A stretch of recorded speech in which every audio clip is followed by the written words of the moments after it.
আর বেশি তসরা হতো না। হ্যালো গাইজ, আজকে আবার পৌঁছে গেছি আমাদের ওই পোলট্রি ফার্মে। আজকে মুরগিগুলি এখনও অবধি বসে আছে খাবার অপেক্ষায়। এখন শান্ত মোডে রয়েছে, খাবার দিল হইচই উত্তেজনা, খাই খাই অবস্থা ওদের থাকবে।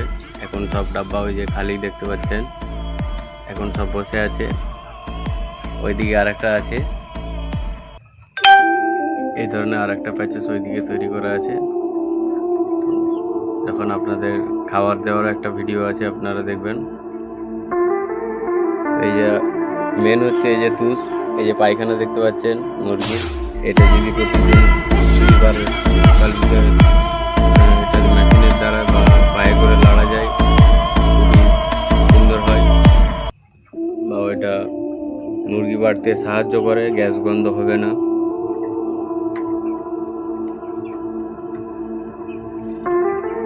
আর যত বয়স হবে এই তুষটার ততটাই খারাপ হয়ে যাবে এই তুষ, তাতে গ্যাস গন্ধটাও বাড়তে থাকবে যদি অতিরিক্ত জমে থাকে।